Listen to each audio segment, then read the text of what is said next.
Well, hello there, ladies and gentlemen, and welcome back to Steven's Fight Show. Alright, so let's talk about UFC 279 that happened just a few days ago, and let me just say, everything was absolutely nuts. I mean, UFC 279, the event as a whole was amazing. Nate Diaz was able to beat Tony Ferguson in the main event. Khamzat Chimaev absolutely ragdolled Kevin Holland. Li Jingliang lost a very close decision to Daniel Rodriguez. And a lot happened, but specifically, a lot happened more on the week of the fight leading up to the event. Like, I wasn't even planning on making this video. I literally had a whole video about Khamzat Chimaev versus Nate Diaz, which was supposed to be the original main event for UFC 279. I had a whole video of my official prediction and what I thought was going to go down in the fight, and I broke down where both fighters were at in their career and so much more, and I was expecting to upload that video on Friday like I always do, but instead I had to scratch my entire game plan and come through with a last minute video. So since there were some major changes to UFC 279, I'm specifically going to talk about Nate Diaz and his performance against Tony Ferguson and how historic of a career Nate Diaz has had in the UFC. So without further ado, let's get into it. So like I said again, the week leading up to UFC 279 was absolutely crazy. Everything was happening so much at once, from Khamzat Chimaev, Kevin Holland, Nate Diaz, etc. So let's start from the very beginning. Pretty much early in fight week, Khamzat Chimaev got into an altercation with Paulo Costa at the UFC Performance Institute. There was a leaked video of Khamzat and his team having words with Paulo Costa, talking about they were going to fight each other and how Izzy pretty much impregnated Paulo Costa. And that argument between the two of them almost had a fight break out at the UFC PI. Then Khamzat started to go back and forth with Kevin Holland online, who wasn't even his opponent at the time, and at the same time he was also talking trash to Nate Diaz. Apparently Kevin Holland thinks that everything Khamzat is doing is fake, and apparently Khamzat slapped Kevin Holland in the booty cheeks. And he was also talking about he was going to finish Nate Diaz, and he was just talking a lot. So as we got closer to the press conference for UFC 279, there were reports that there was a huge backstage brawl between Kevin Holland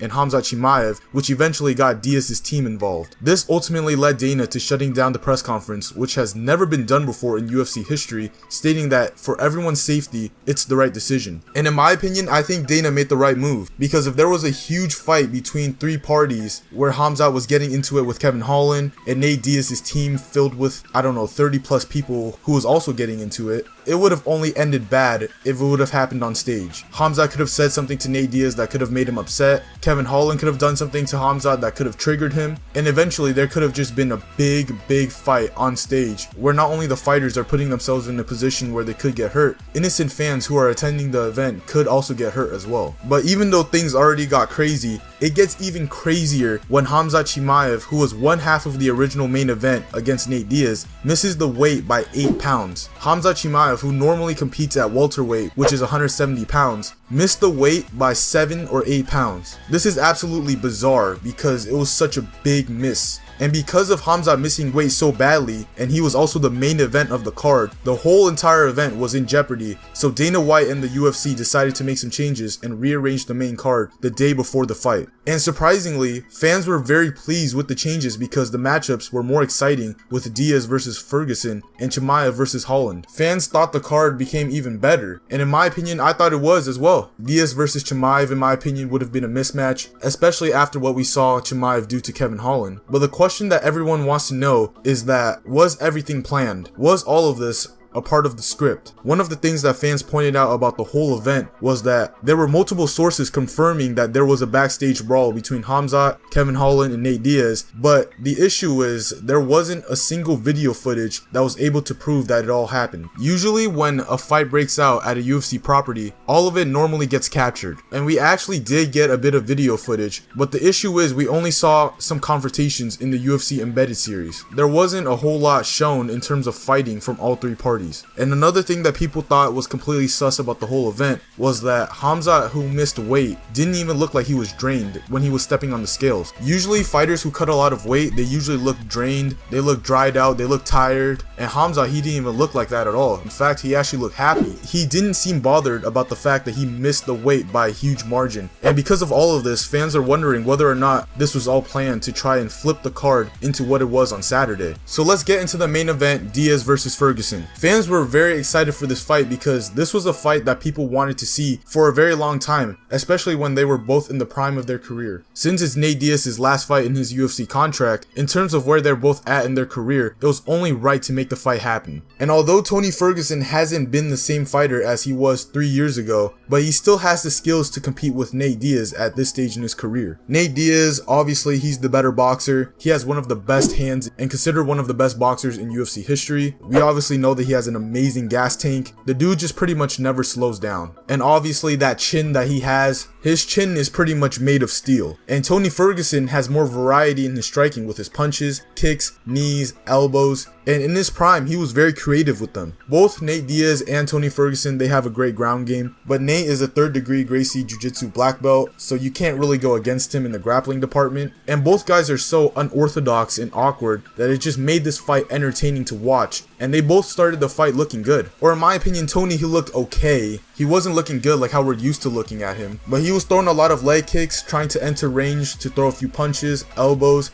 but there was one mistake that he was making the entire night, and in my opinion, it was why he was slowly losing the fight. And that mistake was Tony kept turning his back against Nate whenever he would throw, putting him in a dangerous position, and his corner was not happy with it. You can actually hear in the pay-per-view that his corner was continuously telling him to stop turning his back. And because he was doing it so much, he gave Diaz too many openings to attack, and as soon as he ramped up the pressure and got Tony to be on the back foot, it was only going left for Tony. Nate, he was using his reach very well by establishing the jab and landing his 1-2, which is, in my opinion, his most deadly combination. Nate Diaz has one of the best 1-2s I've ever seen in MMA ever. And the thing is, it's not even a hard 1-2. Most people, they throw a 1-2, they throw a jab and they load up the right hand. With Nate, as soon as he touches you with the jab, the left hand follows right after. It's essentially almost one motion with 2 punches. And he can usually hurt guys with that combination because it's so fast and non-telegraphic that you just don't see it coming. And Nate was even mixing his punches with his kicks, throwing a 1-2 and ending the combination with an outside leg kick.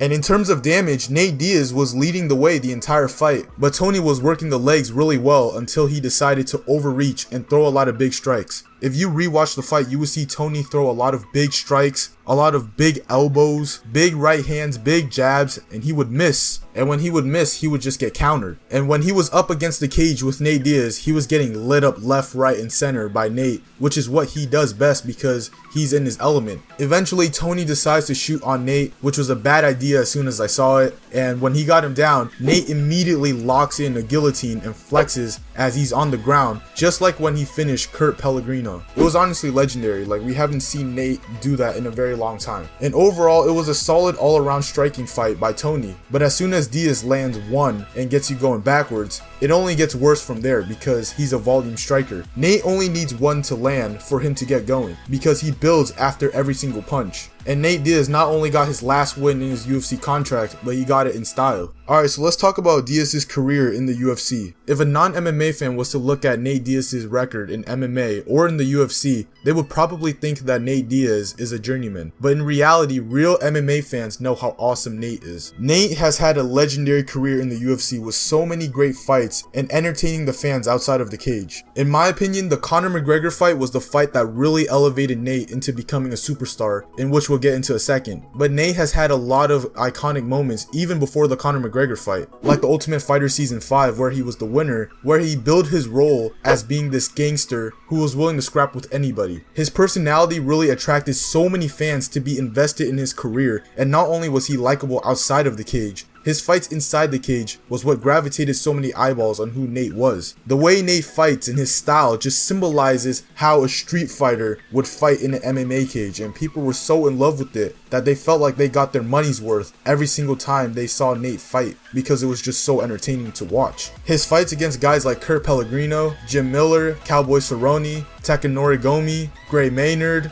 the list goes on. But obviously we cannot forget about the Conor McGregor fight, which changed the UFC forever and took the company to a whole new level. At the time, the fight was so amazing between Nate and Conor because Conor had not tasted defeat yet in the UFC, and especially coming off of the Jose Aldo fight where he knocked him out in 13 seconds, everyone thought Conor looked invincible. And obviously the call out from Nate was so goated, and it's probably one of, or if not the best call out in UFC history. Nate took the fight on 11 days notice and made Conor look human for once. It was one of the biggest upsets in UFC history, and it was also one of the biggest pay-per-view fights in UFC history, but it wasn't because Nate Diaz only beat Conor. Conor McGregor is the biggest MMA superstar of all time without a question, and everyone that Conor had fought was not able to match him, not only outside the cage, but inside the cage as well. Conor was always portrayed as this big superstar who was always talking trash to other fighters, and not only that, he was also an elite fighter inside the cage that nobody could touch. And Nate was the first person that was considered Conor's equal when he matched up against him, and the lead up to both fights was absolutely madness. Both guys had a genuine hate for each other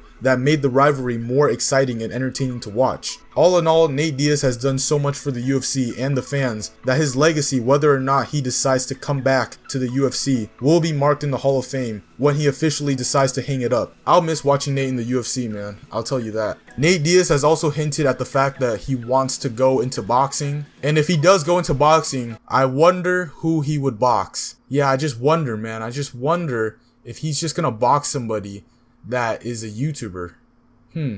I wonder who. But that is it, guys. Thank you guys so much for listening to what I have to say. Now, if you guys enjoy content that relates to combat sports, please drop a like on this video and subscribe to my YouTube channel. That would be greatly appreciated. And other than that, it's been Steven, signing out. Peace.